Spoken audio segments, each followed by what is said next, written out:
Dude, Hey. how the heck are you? I'm good. How you doing, Rusty? Good. You been eating any more centipedes lately? I'm not. Haven't been that hungry. That was crazy. For those of you who didn't see, he had a post where he's staring at the camera, and out of his mouth crawls a live centipede, a big 5, 6 inch centipede, and it crawls up and is trying to get into his ear. Yeah, it totally tried to go in my ear. That was kind of freaky. How's that rate with a heavy wipeout? It's what's Well, the centipedes, they got really big pincers I and know. super poisonous, Yeah. but they won't bite in wet spots. So if you put them in your mouth, they won't bite. Through your So it mouth, your nose, your ears. crawled out and then was about to bite, so I panicked. Oh my God. So, how the heck are you? Where are you I'm off to? really good. I'm excited to get my new boards. They're getting on the delivery as of today. I hear. Pedro's right here. He's chuckling. Hey, Yeah. hey, Garrett. Hi, Uh, Pedro. Thank you so much. Hey, come. How so are you, buddy? where's your next trip to? Where's I just got back from Portugal about 5 days ago. We're looking at South America potentially, or Tahiti, or I don't know, maybe Indonesia. I kind of just want to stay home and train and get ready for next winter, but my wife wants to travel, so probably go somewhere where the kids can surf, and then somewhere where I can go. your How wife? about You want to stay home with your wife wants to travel? That's kind yeah? of a switch. How Yeah. about you? I've just been kind of a homebody lately. I've just been busy shaping every night, and watching my grandkids grow up. I've got a 4-year-old and a 2-year-old with Clint, and time's flying by. So, but life's good. Yep, life's good.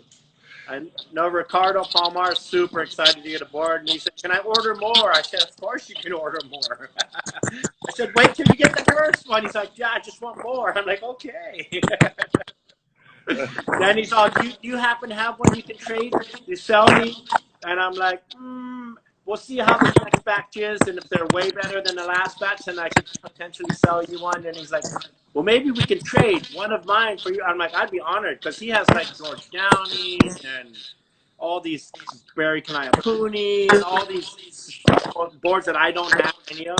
They're not rusties, so I know they're not going to surf as good as your board, but they're more of like sentimental collector items that Yeah, I wouldn't mind trading one for. nice. Yeah, I got a small collection of other shapers boards. But tell a short story about the Pomars and Felipe.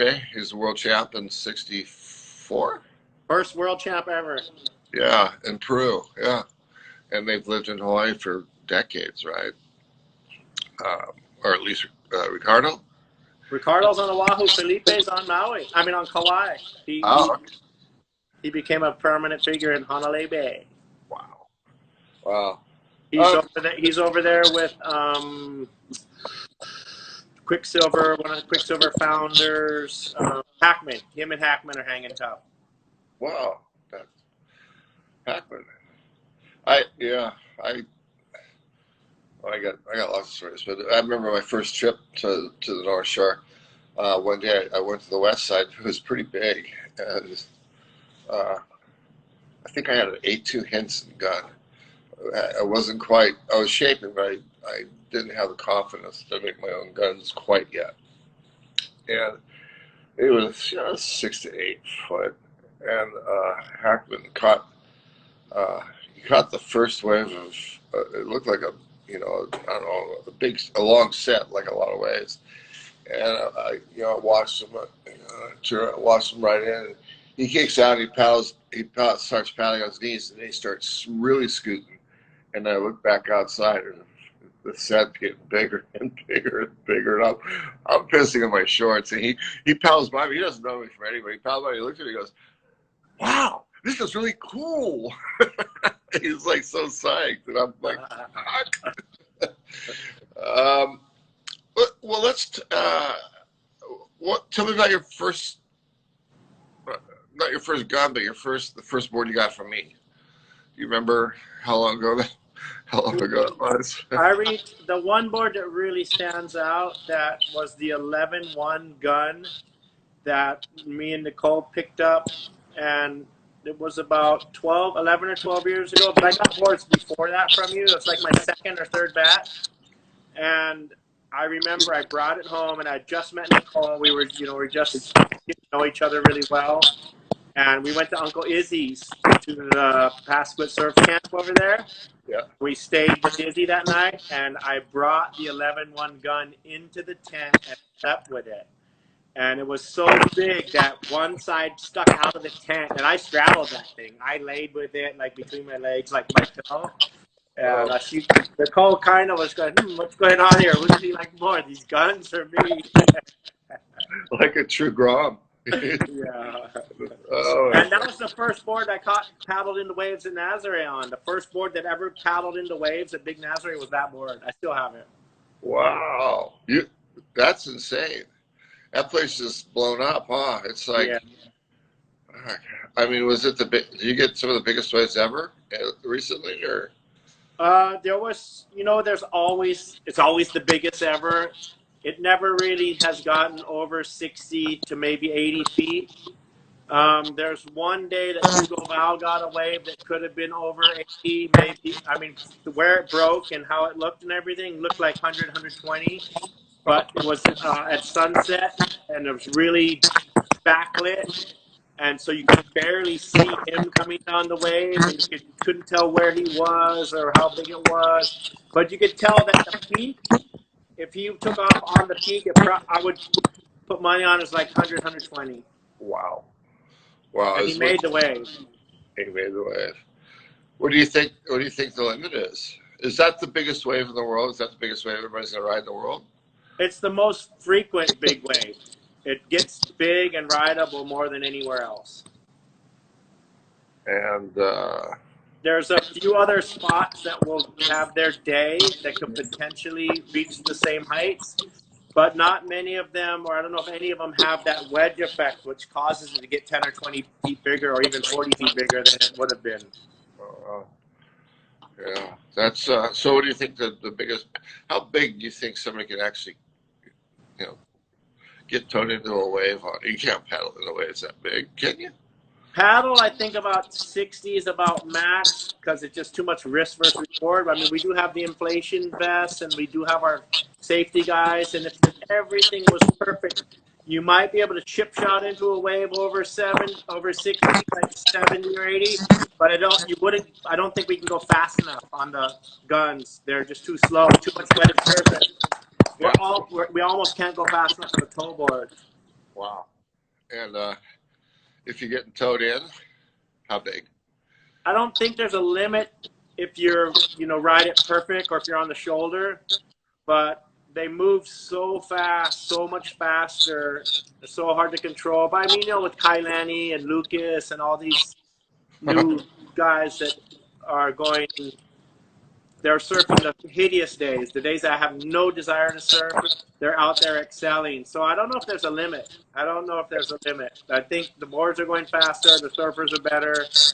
The right conditions, I don't think there's a limit if you position yourself just right.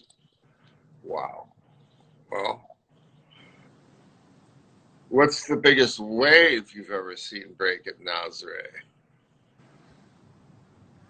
And when you're in the channel or on the inside looking out, it doesn't look doable. It looks so much bigger than it looks in the photos and you're riding them. Of course. The biggest ones I've seen at least 80-footers. Yeah.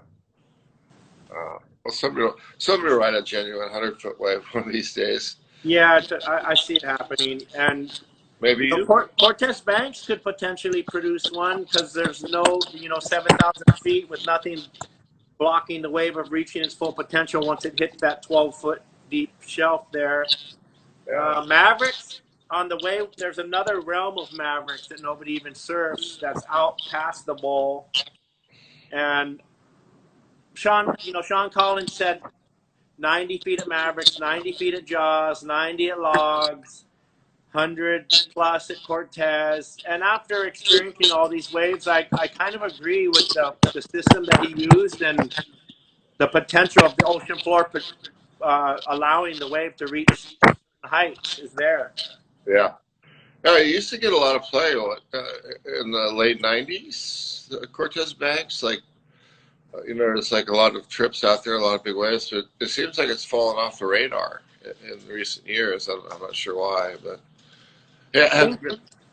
I think because of the other spots are good on the days that Cortez is going to be good, so people are like, and then Cortez, if the wind's a little funny, it's terrible. Yeah. And I believe that this year there was a day that was at least 100, if not 120. The day that Mavericks, when everybody got the big waves at Mav, was like 68 feet.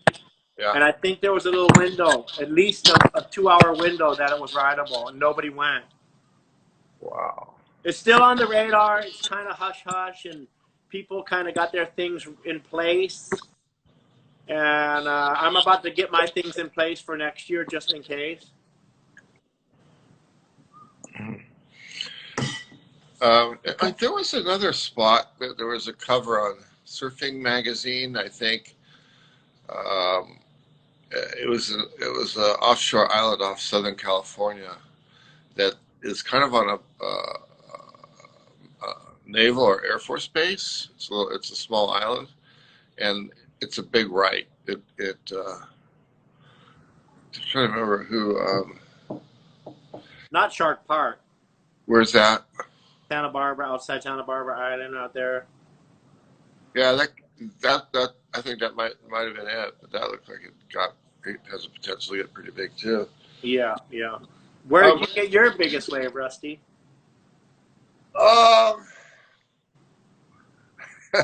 Sunset, I guess. Wow. I mean, I was ready to paddle out Waimea. I checked it out one morning, and it was pretty good. It was like 15 to 18 foot, and I go, perfect entry level for me. And so I split back to the house, which is like 5 minutes, 10 minutes down the road, grabbed my board, and pulled up, and I was ready. I had the board on my arm, and I was ready to charge out. And I looked up, and there was like 100 people in the water. And I'm exaggerating, but in 15 minutes time, it went from like a handful of people to, are you kidding me? Yeah. So I'd say Sunset maybe. I've surfed some pretty big waves at Cloud Break. They're different type of waves. Second, third, second shelf out there at Cloud Break. Where it kind of caps and then it hits the inside shelf and it stands up and I don't know. Biggest wave, maybe 15 foot. So almost head high for you. That's, you got a point there. I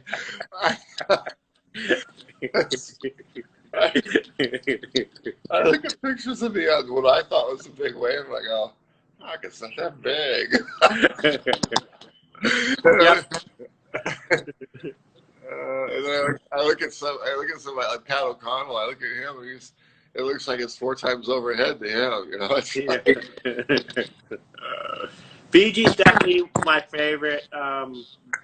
Just because I really want to find a right like Fiji. That's my goal, is to find a 15 to 20 foot, 30 to 40 foot right like Fiji.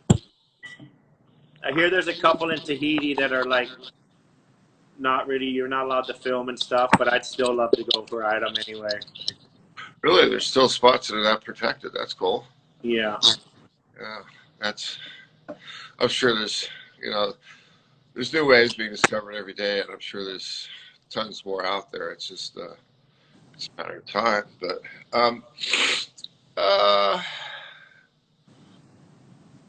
what's your favorite? We talked about your first board. What's your favorite board ever? It doesn't have to be one of mine. No, my favorite board is my 10-6. The one, I think it was the second or third batch. We had gone to the plate two times, and it was the third batch. And it's 4.5 inches thick. about 21.5 inches wide. It's about the same, almost like a 12 in the nose, 12 in the tail, give or take a little bit. And the fin set, I don't know, the whole recipe is magic. And then I tried to change it a little bit, and it just went downhill from there. So it's just the magic number is that one 10 Why? stick. It Why? paddles into anything. Yeah. And then it turns on a dime. It's lighter. It's a medium to lightweight. Yeah. And it getting a little heavier because getting a little bit of water in it. But it's still, when I go surf, I got about 20 boards to pick from, and that's the only one I pick. Wow. This is Waimea Joel. I ride it at 6 foot sunset and up every single day. Yeah, Swannies, Sunset, Waimea, anywhere. I just ride that board. Wow. Yeah, I know which one you're talking about. I think I nicknamed it the Waimea Joel, but I've got about 50 copies of that program. It's under guns, under Garrett, under Yeah. So, oh, that's cool. The first board, though, I'd like to share with the first board. When I moved to Hawaii, I lived in Cement City, and we didn't have any. My mom didn't have a job. We were barely getting by. You know, we were eating actually powdered milk instead of real milk because my mom couldn't afford real milk. If we were really lucky, we got half powdered milk and half real milk and mixed it, and that was just as bad as powdered milk.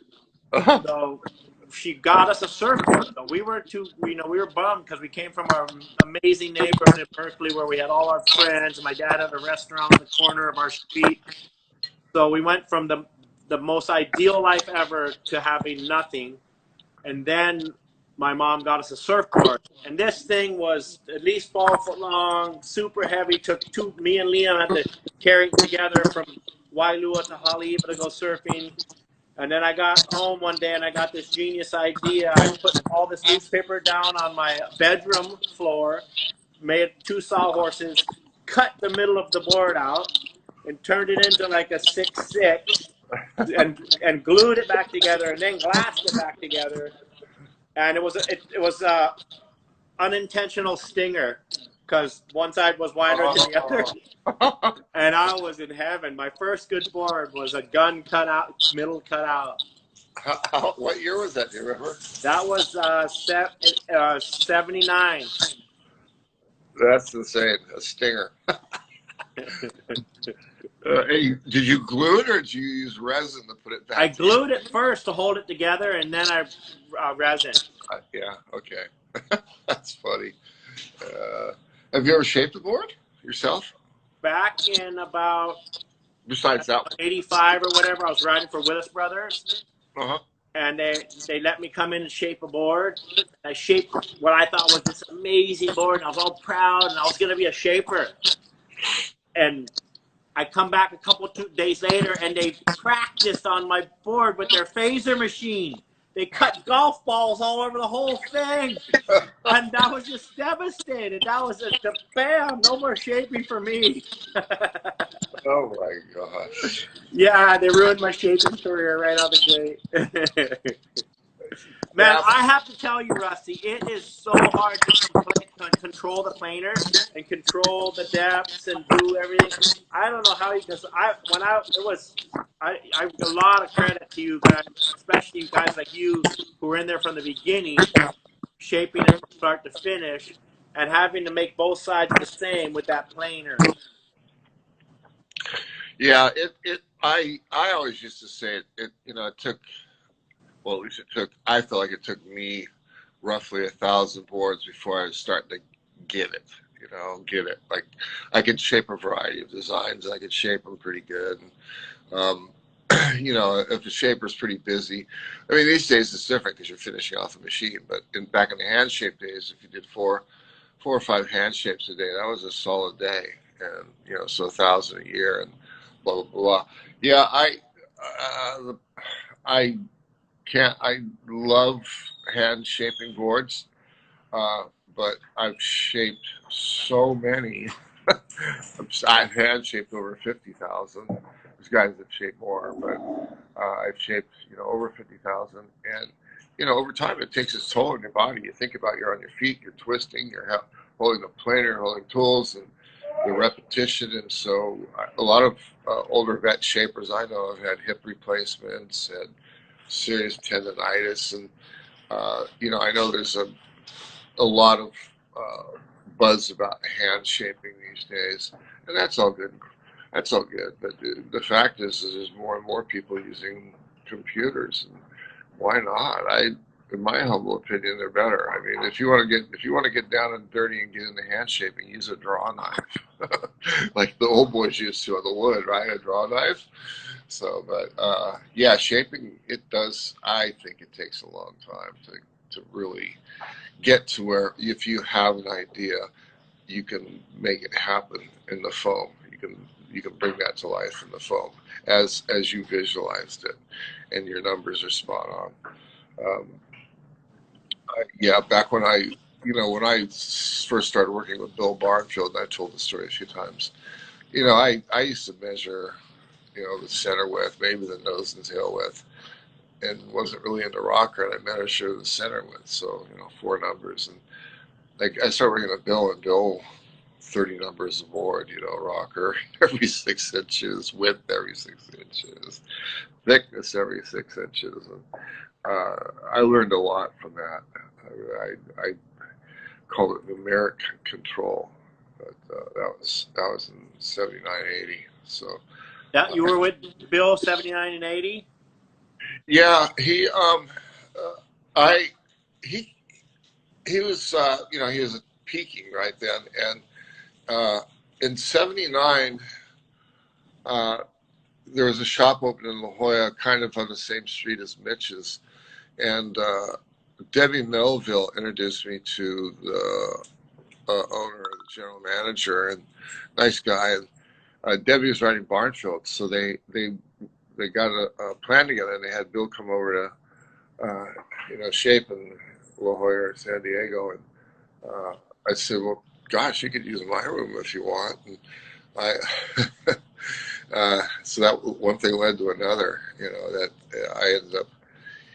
That was before machines, and that's back when if people had ghost shapers, they really didn't let on. And I think I was his first, and I don't know if he had any other ghost shapers, but yeah, the winners of 79 and 80, I shaped quite a few boards for Bill in his place in Hawaii.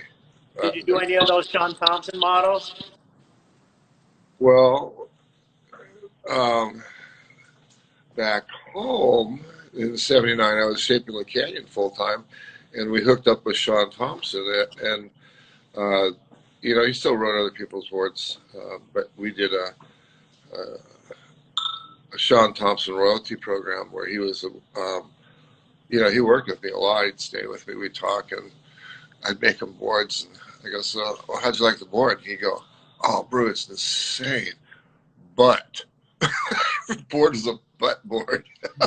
Always, huh? But I learned a lot. I learned a lot from Sean, especially about twin fins. That a lot of the things that I learned 40 years ago, I'm still shaping essentially the same boards. They're more refined, and I'm cracking up because twin fins are on. They're on about their, I don't know, 3rd, 4th cycle, right? Now they're popular again. Everybody's going, wow. But yeah. So yeah, I worked with Bill, and then I think it was the winter of 81, and I was in Hawaii, and I was sitting on the beach. I think I was watching Sean, and he had he had written Bill's boards for a while when he was on the North Shore, and but he had a Pat Rawson board. It was 7.4 or something, maybe a little bit longer. And I looked at it and I tripped on it because it had a lot of rocker, especially in the tail, but it was almost like a 3-part rocker. And that was the beginning of Pat's run. Bill he was proud, to put it diplomatically, he was very proud of the work he did, and it was hard for him to change. But Pat very open-minded. And then Pat, I mean, there's a lot of other great shapers in the North Shore, but Pat kind of, he was the man there from, I don't know, With 80. Tom Carroll doing those snaps under the lip because of Amen. all that rocker. Yep, yep. And I got to know Pat. He's a great guy, humble guy, very humble, Yeah. but very positive.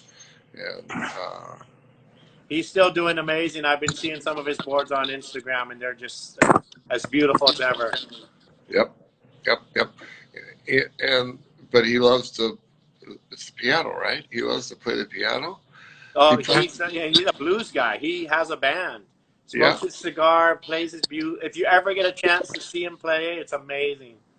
Yeah, we had a session one time at Morris's place in France, at his shaping studio, and I don't know, Pat showed up for some reason, and I can't remember, maybe Tom Curran or something. But there's a few good surfers there. Everybody just started playing instruments, and Pat went off. He was, I swear, he'd probably be happy as a professional musician, but he's also an insanely talented shaper. What's your worst wipeout ever? Worst wipeout? Been so many. I guess you would. The one that I've got the worst injury from was the most challenging injury was Maverick. Yeah. Just going over the handlebars and hitting so hard. I've never had a wipeout that I was worried underwater that I wasn't going to make it. I've always enjoyed all my wipeouts. I've never had a near-death experience, but I've had some great injuries that challenged me beyond. The shoulder was the most challenging. My back when I was 22, that put me out of my small wave career and then turned it into a big wave career. The one time that in Tahiti, I was getting pounded for so many waves. It was only 6 to 8 feet. And at the end of like 20 waves, I could barely hold on to the rail of the board to get my lips out. I ducked over and I got pounded and I barely got out. And it flashed before my eyes that, man, if I passed out right now, nobody would find me. I had a similar one in Indonesia last summer because I hit the reef pretty hard and I almost knocked out. And my life flashed and passing out right there went through my mind and not making it. And in Fiji, the best session ever on your boards, getting barrel after barrel. First, I towed me and Jamie Sterling, who's another who rides your boards. Me and Jamie towed in the morning. And then I stand-up paddled. Then I paddled on your guns, the red one, the 10-1, and the yellow 10-6. I actually gave the 10-6 to land, and he ended up breaking it, I think, at Jaws. The yellow double stringer. That was it for my first. I still got the red 10-1 from my first batch from you. And so at the end of the day, we towed, and I got this bomb, and I'm getting barreled. It's my third session without going in. And I was underwater for so long, and all of a sudden, everything went kind of numb. And I was like, oh, wow, I could stay here for a long time. This is comfortable. I got really comfortable down there. And I didn't think much of it. And I went to a trade show like a month later, and I started talking with Laird, and somehow that wipeout and that time underwater came up, and he's like, well, you know what was going to happen next? And I'm like, oh, you were going to pass out. You wouldn't have made it. And I'm like, oh, okay.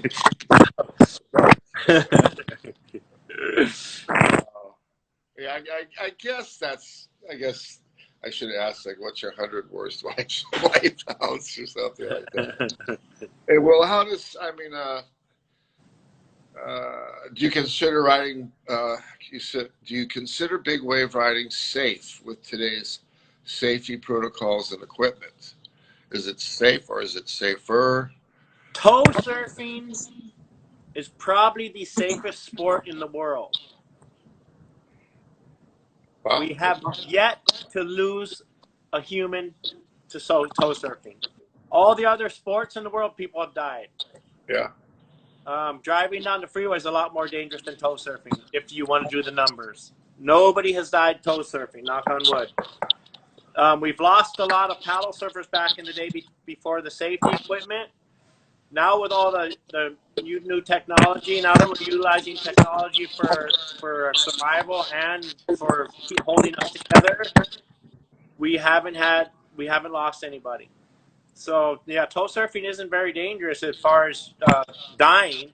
Injury, definitely the high probability of getting injured. You got the rope, you got the jet ski, you got the straps, you got these little heavy boards that can come back at you. You got these super sharp fins. You got the wave itself can rip you apart. But yeah, I think it's the safest sport. I mean, soccer, football, basketball, baseball, people die every year, every couple of years, whether it's in a professional game or somebody gets a heart attack or whatever it may be. Yeah. But in toe surfing, we haven't lost anybody. I didn't realize that. That's. I mean, I might be wrong. I haven't heard of anybody dying toe surfing. Yeah. A Grom here in San Diego. I have to say a Grom. He's grown up, but his name's Dustin Fierro. Do you know Dustin? Yep. He's he's a Grom and became a lifeguard, and then he became a water safety guy, and I'm proud of him. He's I guess he's pretty good. You know, he's like, yeah, Dustin's a homeboy. He still gets boards occasionally. Well, it's guys like him that are one of the main reasons nobody has died, because we got so much good people around us. Right on. The team sport. Right on. And tell us just briefly about the equipment. You know, like what's flotation vest? You have a little bit of oxygen. You have what is it that's been making the difference? The main thing that brings us home always is having just a little flotation in your wetsuit. All you need is a little, and you will come up sooner or later. Yeah. The second thing that makes it really comfortable is the inflation. Because once you blow that thing up, you're coming up pretty quick. Yeah. You don't want to. But those can malfunction.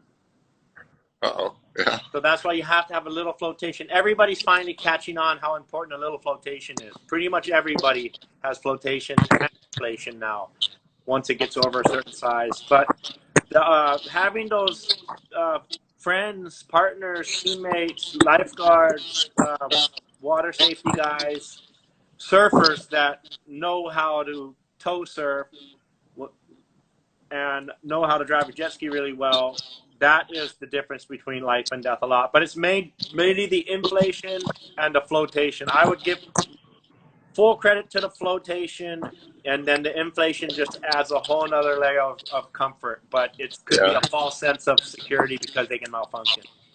Yeah, you can come up too quick too and get a little bit of extra beating. You know, it's like, yeah. Is there many guys using little oxygen vials or tubes? There, this company out of UK, Blue Suit, they make inflation vests, and they make this amazing little oxygen thing that can go right on your wrist, and it's conforms to your wrist, so it's not even really there, and you can easily get like a few really good breaths. So I haven't used it. My partner Andrew Cotton has used it, and he loves it. And I don't think he's actually used it in a wipeout.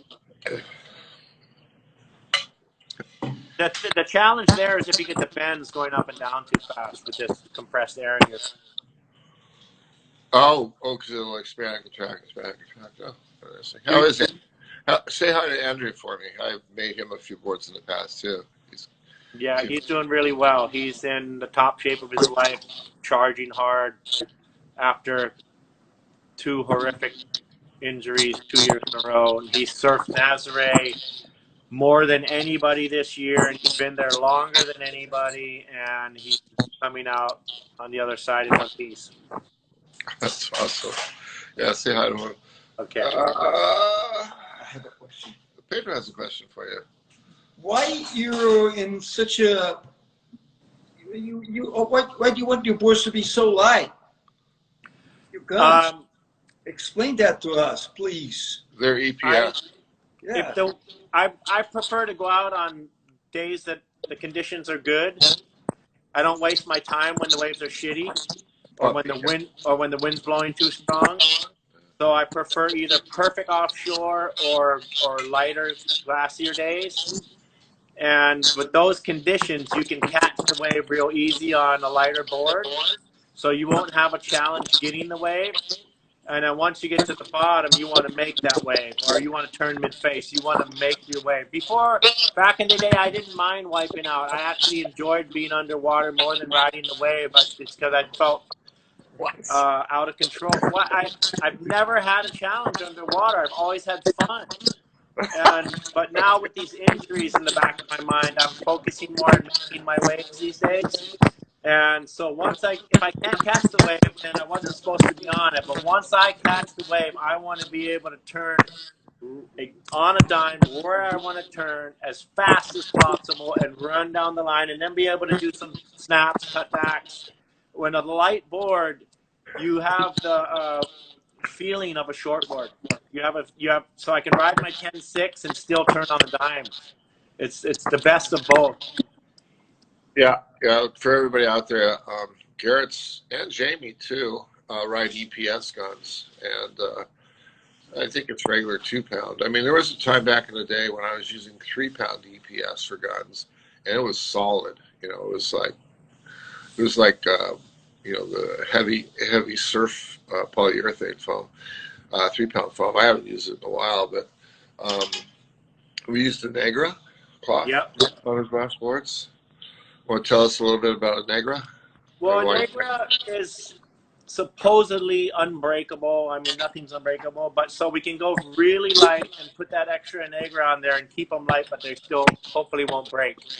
I think after the next batch would be the same exact thing that we did, but with thinner stringers and maybe 1-pound foam, just to see how light we can actually get them. Who's riding the smallest, lightest boards in big waves right now? Who's taking the charge? Smallest, lightest boards. Well, Jamie Mitchell has been riding light boards forever. At Jaws, at Mavericks, at Nazare, like super light with arrow. And he'll go like 9.8. He likes his 9.8. That's not too short, but for me that's short. I mean, Kelly Slater, when he shows up, he'll be on like a 6.6, and somehow he'll get in under everybody and get some waves. If you put him on a gun, though, I'm sure he would excel beyond. He'd catch any wave he wants, and he would still make them. John, he rides his paddle act, and he excels. I don't think he rides more of the traditional gun. Maybe, I mean, it might be an 8.9 or an 8.10, but I think it's probably more like a 9.8. I don't know. I'd have to ask him.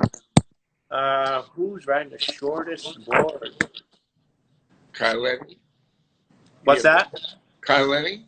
Well, his toe boards are the same size as ours, very similar, but he's going lighter now. He's already down to like 13 pounds. The last one at Jaws, he was on 13-pound boards. And he has some little weird 5-fin things on the back of his tail. He has like, I think it's a 4-fin with these little teeny fins off the back.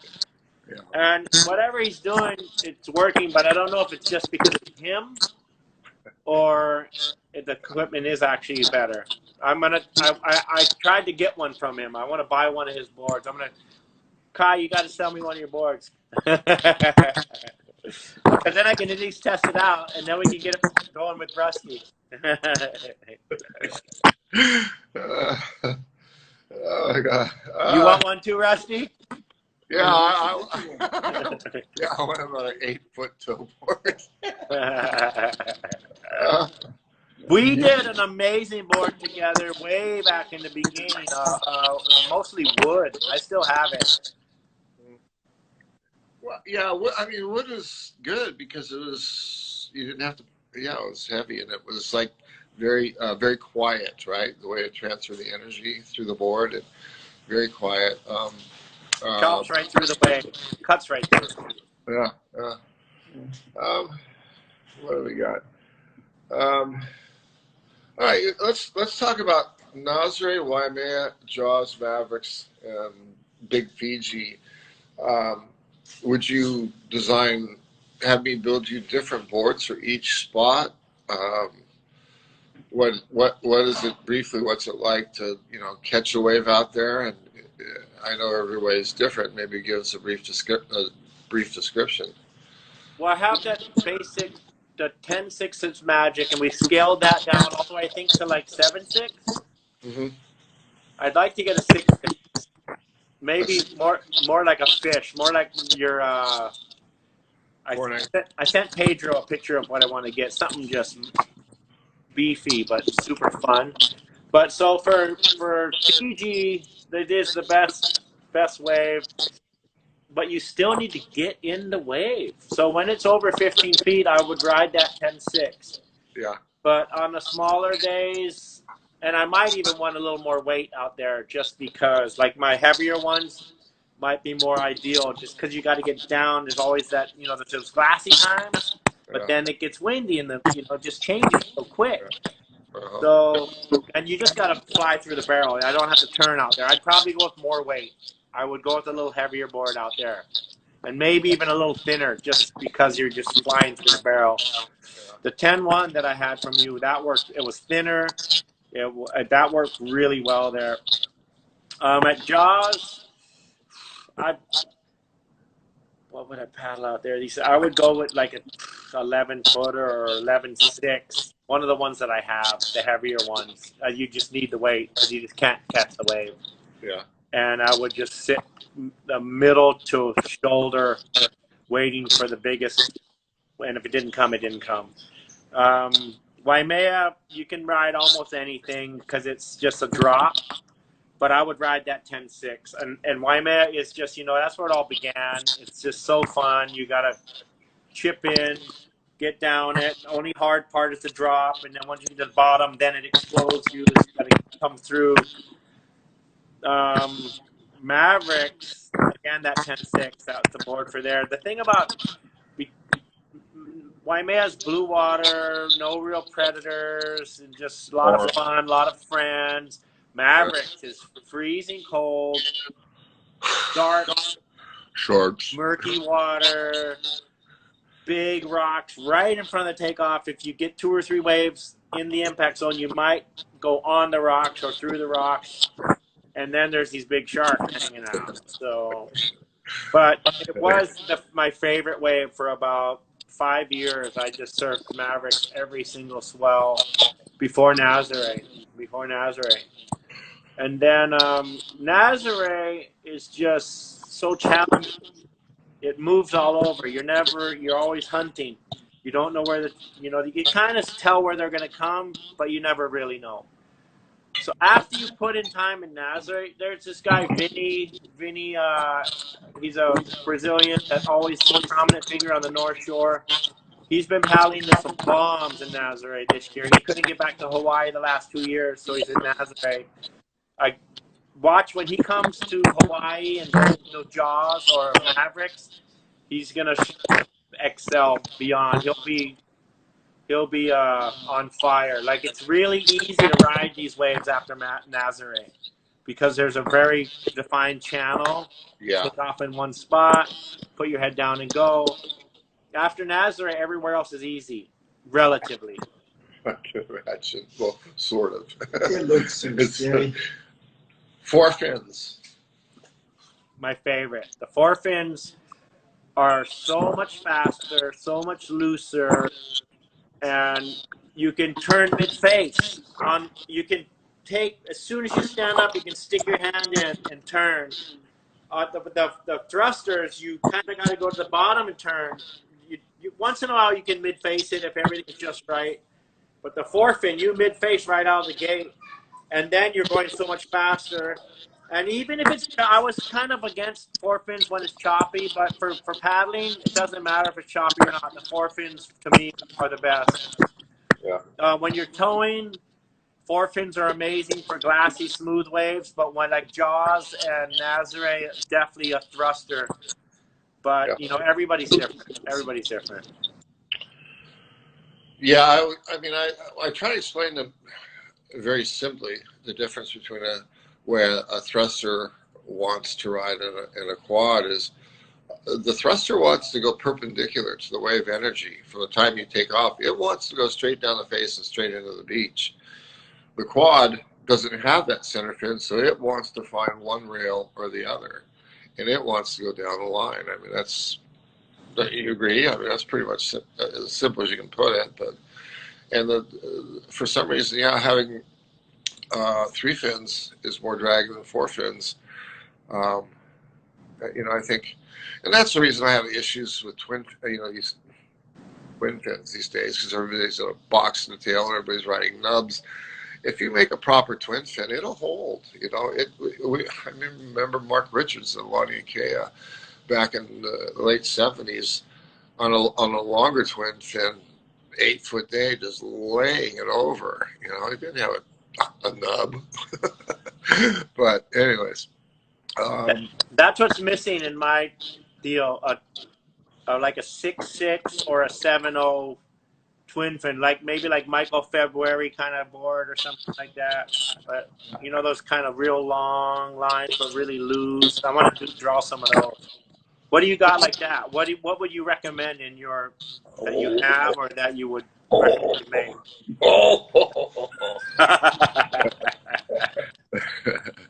I got him. So we got about 5 minutes left. Is there anything in particular that you wanted to talk about or bring up?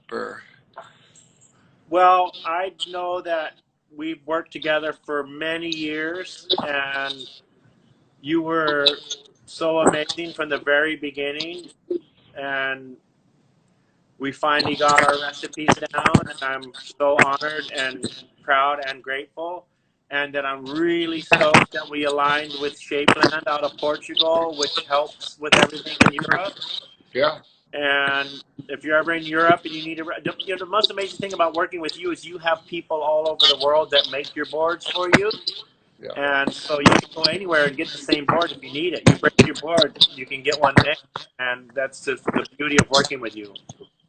Nice. Yeah, we have some great licensees. Noel Rami in South Africa, Ado in Australia, of course, and who else? We got Japan, Brazil. Yeah. Costa Rica. Bali. You guys got somebody in Costa Rica? No. Yeah, but it's a distributor. It's not yeah, he's a distributor. My bad. But yeah, all these other places we have guys in the machines. I program the boards. I send them the files, and Noel Rami, he's a pretty good surfer. And I made a twin fin for one of his team riders, and he tried it and he freaked out. And he said, this is a guy that shapes and designs all the boards in South Africa and for a couple of other countries. And he freaked out. He said, could you make me one? Sure. I just pressed repeat on the design button, and he freaking loved it his whole time. But we've over the years, I had licensees before the computers, but being able to send programs via email to any part of the world and have them cut pretty accurately on a machine, it's game changer. It's a game changer, yeah. The other beauty is I've always, when I get boards, I always try to make them better. And I try to make them better. And I find now, once you find a magic board, don't mess with it. And luckily with you and the files, you can actually get the exact same board again. And that's something so amazing for all of the people that buy your boards. They can actually get the same board again, which is just a game changer from where we came from, where we started. It was like almost impossible to get the same board again. And now we can get the same board again. So once you get a magic board under your feet, I recommend keeping that board. I mean, if you really want to change something, give it a try. But the magic boards are hard to come find. When you find a magic board under your feet, that's what you want to stick with. I do pretty much customs these days. I do them off our website, and I do boards for everybody. People think I only shape for bros and pros, but no, I shape boards. I shape boards for a lot of beginners, and they get on the website and they think it's their first custom board, and they're all about the stock dimensions on the internet site, and they're all about volume. It's your first custom board. I have a profile they have to fill out, and it starts with, how can you get to your feet? That's, I said, can you angle? Can you turn? Can you cut back? Can you, all the way to airs? And a lot of these people call themselves advanced, and they can't do a cutback. You're going to cut this off. But anyways, my point, I'm agreeing with you, because some of my best longtime customers, great surfers, they say, "Can I get 2 more, please?" I go, "Do you want any changes?" They go, "No." They're the easiest. So, and Rusty being the master craftsman scientist, like, wait, I can make it better. And they're like, you're right. "No." You're right. I can't help but around them. Garrett, it has been an absolute pleasure. It's the fastest hour ever. I really appreciate you taking the time, to talk with me and share your stories and wisdom with all these people out there. I really appreciate it. We got to do this again. All right. Thank you. Thank you, everybody out there. Sorry we couldn't answer your questions, but we love you, and thank you for joining us, everybody out there. Right on. Right on.